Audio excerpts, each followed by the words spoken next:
지금 배가 여객선이 90% 이상 기울여져 있는 상태라고 합니다. 350명에서 인천을 떠나서 제주도로 2014년 4월 16일. 그날의 사고는 많은 것을 바꾸어 놓았다. 수학여행길에 올랐던 안산 단원고 학생들을 비롯 모두 476명을 태우고 제주도로 향하던 세월호. 그 세월호가 침몰하면서 295명이 사망하고 9명이 실종되는 대참사가 일어났다.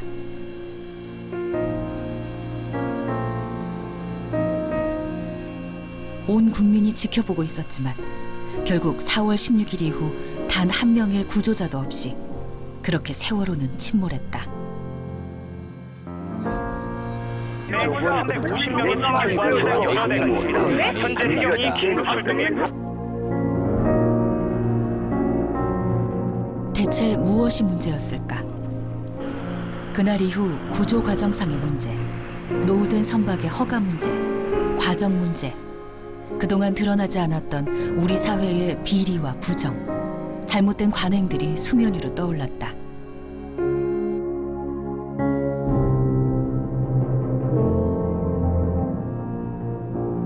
그 가운데는 참사를 보도해온 언론인들의 잘못된 취재와 보도 관행도 포함되어 있었다.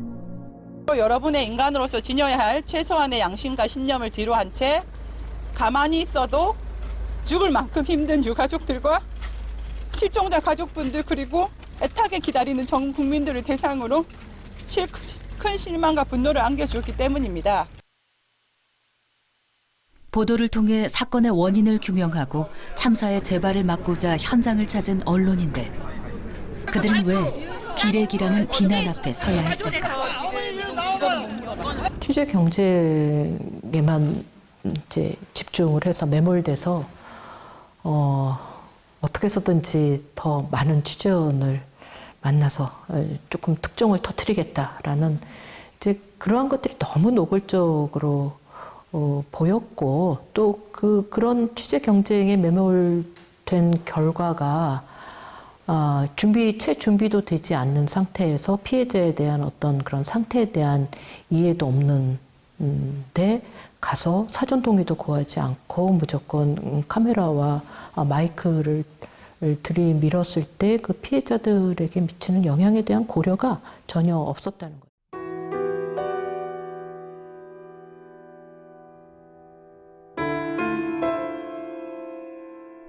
그날의 언론은 무엇이 문제였을까?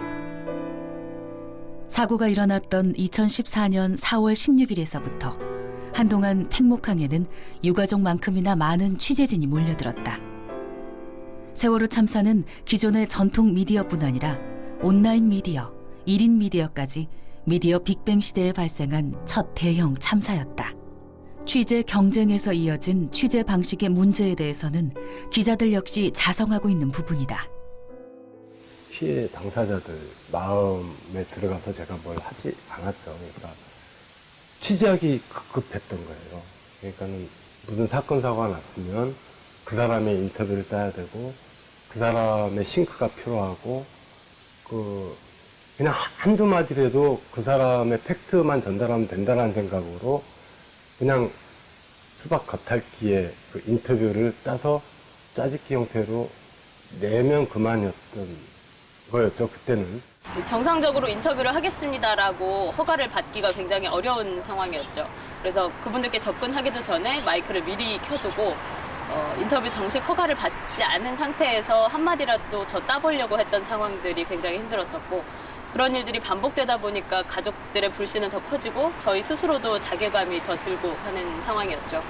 이런 대형 참사가 일어났을 때 매뉴얼이 없었다는 것이 굉장히 문제인데 사실 지금도 별반 달라질 건 없거든요. 지금도 그 정도 일이 일어났을 때 이를테면 우리가 좌상단에 계속 표기하고 있었던 생존자, 희생자의 그 업데이트된 숫자 같은 거를 가지고 언론사마다 경쟁했거든요. 누가 더 그 숫자를 빨리 반영해서 업데이트하는가. 근데 사실 지금 긴 텀으로 봤을 때 전혀 의미가 없는 일이지만 그 당시엔 그게 굉장히 중요한 일인 것처럼 모두가 매달려서 업데이트를 했었는데 사실 거기서 또 실수가 나오기도 하고 했어요. 그런 게 무슨 의미가 있었나. 세월호 취재의 가장 큰 문제점으로 지적된 것 중 하나는 오보였다. 전원 구조라는 사실과 다른 오보에서 시작된 일련의 보도들은 유가족에게 큰 상처로 남았다. 무리한 속보 경쟁과 사실이 아직 확인되지 않은 상황에서 정부의 발표 내용을 의심 없이 받아쓴 것이 그 원인이었다. 뉴스를 하는데 그 앵커가 앉아가지고 여기는 팽목항입니다. 지금 몇 척이 어떻게 돼서 지금 열심히 구조 활동하고 있습니다 하는 멘트를 하고 있는 거예요. 어떻게 저럴 수 있지? 스튜디오에서 그렇게 보도를 숨어서 하는 건 모르겠는데 현장에서 뻔히 다 지켜보면서 어떻게 저렇게 하지? 그럼 현장을 왜 온 거야? 정말 표정도 굉장히 울 것 같은 표정으로 저한테 다가와서 조심스럽게 다가와서 펜이랑 핸드폰 아무것도 없어요. 손에 든 것도 없고 그냥 와서 애들 나왔대요? 몇 명만 나왔대요? 그렇게 물어봐요. 그럼 그 상황에서 정신없는 상황에서 저는 당연히 나랑 같은 처지의 사람인가 보다, 가족인가 보다. 그래서 되게 잘 말해줬어요. 아까 너랑 이야기했던 여자 밖에서 기사 쓰고 있어. 그러는 거예요. 그때 제가 느꼈을 배신감, 소름은 모르죠. 세월호 취재 이후 재난 보도 방식을 둘러싼 비판 여론은 기자들 스스로에게도 이제까지의 잘못된 관행에 대해 되돌아볼 수 있는 기회가 되었다. 대통령이 체육관에 처음에 왔을 때 뭐 100명 다 확인하지 않았겠죠. 하지만 그 가족 등의 일부는 자식 살려달라고 하면서 대통령에게 정부가 빨리 해야 된다고 항의하는 목소리가 있었는데 의도한 건 의도하지 않았고 분명히 그거는 원고에서 배제됐습니다. 그리고 박수 소리만 나갔어요. 가족들이 실망하는 게 당연하다고 생각합니다. 제가 가족들이어도 당연히 KBS 꼴도 보기 싫을 거예요. 하지만 기자들 역시 이런 트라우마 현장 속의 취재원들을 대하는 데 있어 익숙하지 않았다. 무엇보다 트라우마 상황 속에 있는 취재원들의 상태에 대한 이해가 전혀 없었다. 그들을 어떻게 대해야 하는지 아무도 가르쳐주지 않았다. 시간에 쫓기고 경쟁에 치이면서 취재원에 대한 배려는 뒷전으로 밀려났다.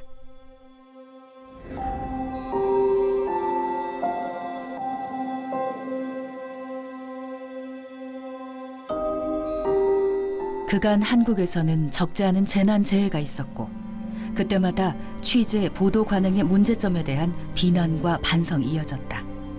하지만 그때뿐 제대로 된 개선책은 나오지 못했다. 올바른 보도 준칙도 만들어지지 않았고 관련 교육도 이루어지지 못했다. 제대로 된 취재를 위해서는 우선 재난재해 현장에 있는 피해자들에 대한 이해가 우선되어야 한다.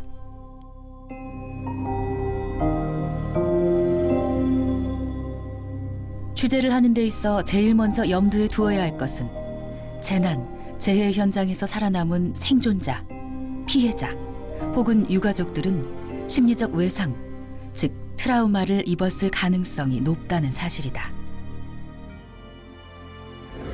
재난, 재해, 사건, 사고를 트라우마의 관점에서 살펴보면 사건 직전까지를 프리트라우마, 사건 당시 트라우마, 그리고 사건 직후를 포스트 트라우마라고 한다. 이 단계에서 전문가들이 가장 중요하다고 여기는 것이 바로 페리트라우마 단계. 사건 발생 직전에서부터 사건 발생 바로 직후까지의 시간이다. 언론들의 취재가 이루어지는 시점도 바로 이때다.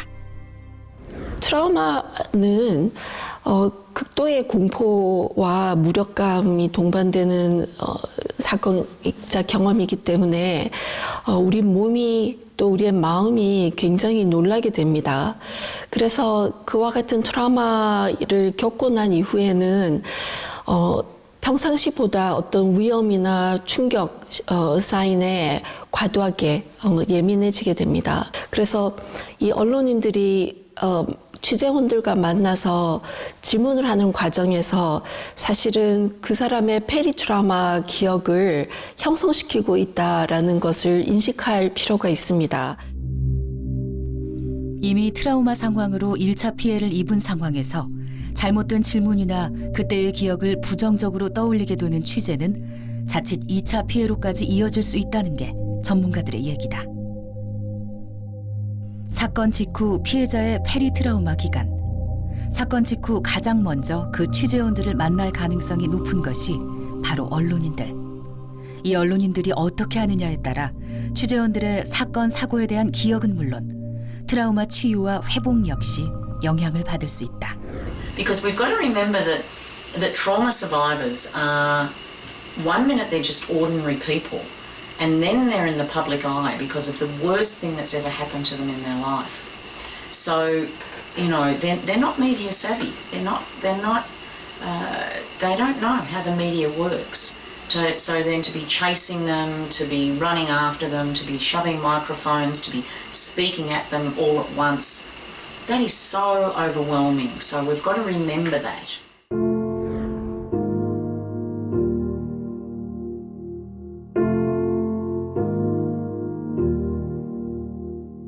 그렇다면 지금까지와의 취재 보도 방식에서 무엇이 달라져야 할까?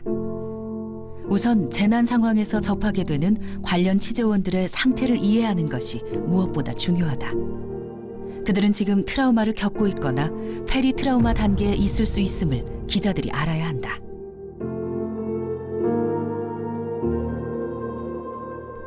취재를 시작할 때는 제일 먼저 소속과 신분을 밝히고 취재 허락을 받도록 한다.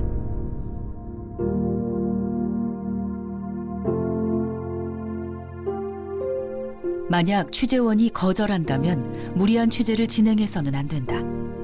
그렇지 않아도 무력감에 빠져 있는 취재원의 의사를 어느 때보다 존중해 주어야 한다.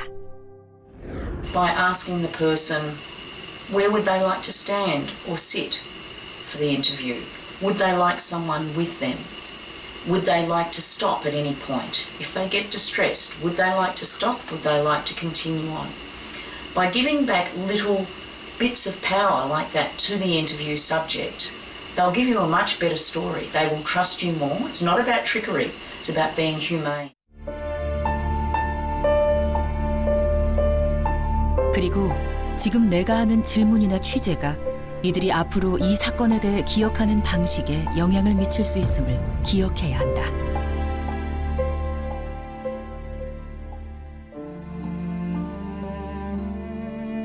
당시의 끔찍한 상황이나 부정적인 기억을 떠올릴 만한 정보는 피해 당사자보다 현장을 수습하는 제3자를 통해 얻도록 한다.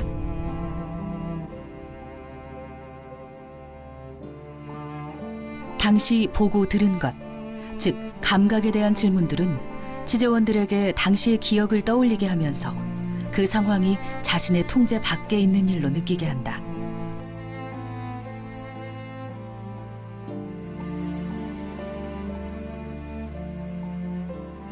이때 취재원들이 느끼는 무력감은 더 커질 수 있다.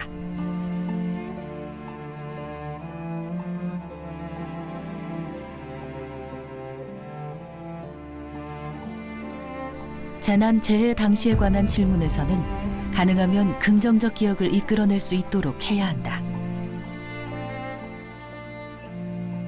트라우마 현장에서의 기자는 취재원에게 중요한 역할을 하는 존재다. 내가 이들의 트라우마를 키울 수도 있고 반대로 트라우마의 극복을 돕는 사람일 수도 있음을 명심해야 한다. 인터뷰를 하실 때 끝나고 분향소에 안에 들어가서 분향을 직접 하고 가시는 기자분들이 계시더라고요.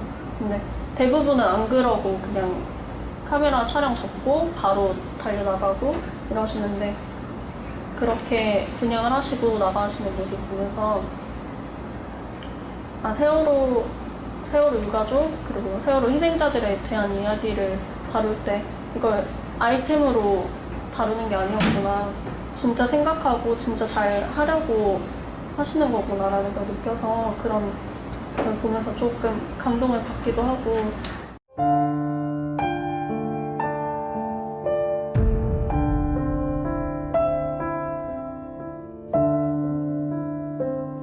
이 세상에서 이런 큰 일을 당했을 때 다른 인간들로부터 공감을 받고 지지를 받는 경험이 굉장히 중요한 치유적 힘이 되거든요. 그래서 언론인들이 처음 만나서 아까 그러니까 전문가들, 의사나 심리학자들 또는 상담 전문가들에게 가기 전에 같은 사회 구성인으로서 위로해주고 지지해주는 태도를 보이는 것이 그 인간 사회에 대한 신뢰를 놓지 않는 데 저는 중요한 요소가 될 거라고 생각합니다. 세월호 참사. 대한민국의 많은 사람들에게 상처와 내상을 입힌 잊지 못할 비극.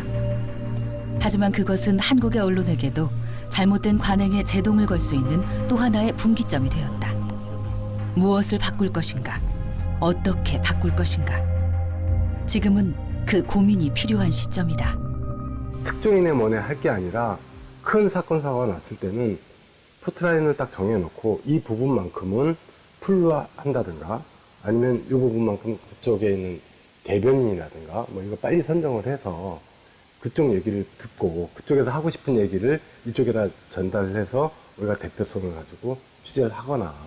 당장 실현할 수 있는 방안으로는 거대한 건 아니지만 어떤 대형 사건, 참사가 일어났을 때 그 사안을 팔로우하는 기자를 단 한두 명이라도 남겨놓는 것이 어떨까. 왜냐하면 특히 방송 기자들은 그 로테이션 하는 문화 때문에 출입처가 계속 바뀌거든요. 그럼 이 사안을 계속 팔로우하는 사람이 아무도 남지 않은, 그래서 나중에는 본질을 잊고 그 시점에서만 쓸 수 있는 기사밖에 안 나오거든요. 그래서 이런 부분이 방송 기자들에게는 가장 필요한 현실적인 대안이 아닐까 생각이 듭니다.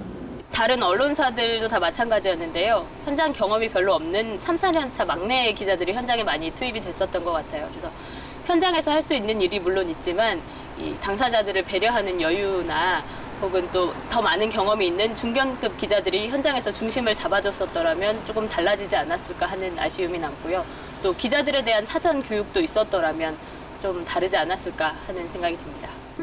세월호 참사는 아직 끝나지 않았다. 언론, 어떻게 변할 것인가? 어떻게 변할 수 있는가? 이제는 우리가 그것을 보여줘야 할 때다. 제가 손을 내밀고 있는 거예요, 한마디로. 정말 너무 끔찍하거든요. 상처 입은 사람이 그 상처 안고 손 먼저 내밀고 있는 거예요, 계속. 세월호 사건은 정부뿐 아니라 언론에게도 이제 엄중하게 다시 한번 묻고 있는 거죠. 국민들이, 피해자가, 그리고 그 가족들이. 지금 당신들은 국민의 알 권리를 위해서 자신의 역할을 잘하고 있습니까?